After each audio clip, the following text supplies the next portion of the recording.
le ciel, et qui vient ici pour adorer le diable et ses anges, exactement comme sa religion est adorer Dieu dans le monde, a-t-il révélé.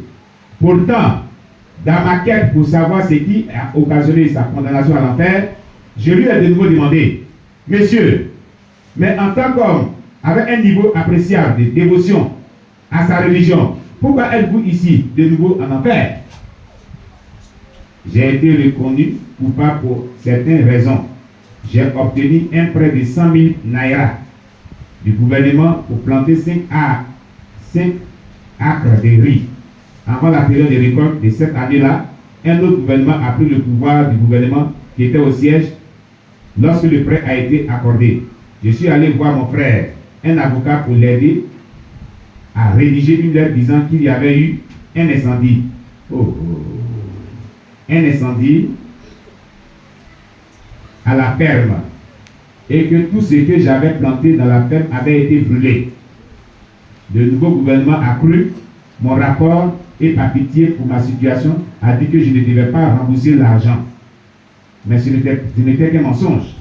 Avec cela dans mon dossier, ainsi que de nombreux énoncés et actes déplaisants au Dieu omniscient, j'ai été pointé vers cet endroit horrible après beaucoup de plaidoiries. Non seulement les musulmans, mais il a menti. J'ai été plus que choqué que j'ai entendu le bruit de ce homme. Mes yeux étaient ouverts que l'argent du gouvernement slogan est un gâteau national.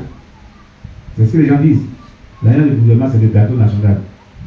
On partage, on peut se servir comme on veut.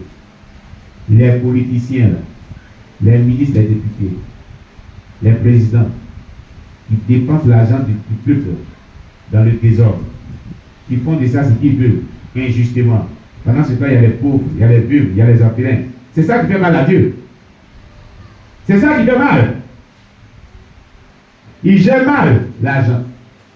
Comme un homme peut avoir un budget de souveraineté de 60 milliards. Une seule personne. Entre temps, dans le pays, il y a les veuves qui ne gagnent pas à manger. Il y a les orphelins qui ne gagnent pas à manger. Il y a les 60 milliards, ça fait créer des entreprises. Même on lui dit, on prend au moins 1 milliard et les 51 milliards, on va créer des entreprises. Pour les pauvres, il va dire non. Voilà pourquoi les présidents seront jugés sévèrement. Parce que leur coût de vie est exagéré. Ah, je vous dis la vérité. C'est du gâchis. C'est du gâchis. On dit non, c'est parce que c'est président. Aussi, il n'y a pas dans le jugement, on ne dit pas c'est parce que c'est président. Hein. Oh, les gens s'amusent. Hein.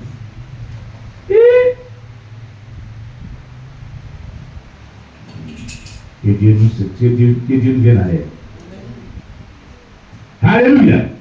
J'ai été plus que choqué quand j'ai entendu le bruit de cet homme. Mes yeux étaient ouverts que l'argent du gouvernement, slogan, est un gâteau national. Est tout un mensonge. Que même jusqu'au dernier kobo d'argent du gouvernement, un fonctionnaire rendra compte au ciel. Ça veut dire quoi? Si tu es un fonctionnaire d'État, que tu as volé l'argent du gouvernement, tu as volé l'argent du contribuable, tu as volé l'argent d'une manière, tu vas rendre compte à Dieu pour cela. Ah oui, est-ce que c'est pour toi? C'est que tu prends de la caisse et que tu manges là, c'est pour toi. Très bien. Rassemblé à partir de ce qui s'est passé ici, c'est une preuve inférentielle, car à moins que Jésus soit cru et accepté, aller au ciel est loin d'être possible. C'est ce que lui se disait à l'aide. À cette hauteur d'agonie, avec ses yeux larmoyants, il a plaidé, s'il vous plaît, mon ami, veuillez apporter toute aide à votre portée ici. La soif est excessive et la douleur du feu est insupportable. Mais, mes auditeurs, que pouvais-je faire? Pas d'eau autour. Il n'y a pas d'eau autour de moi. Même s'il y en avait, comment puis-je l'atteindre lorsque mes jambes étaient collées au sol? Je m'inquiète aussi, mon ami. Mais personne ne peut sauver son prochain ou un ami intime qui est en enfer. Ai-je répondu? À peine j'ai dit cela que les vilains anges sont apparus à nouveau et ont traîné ce jeune homme au fond de l'enfer. J'ai pleuré encore, car l'homme avait une grande douleur.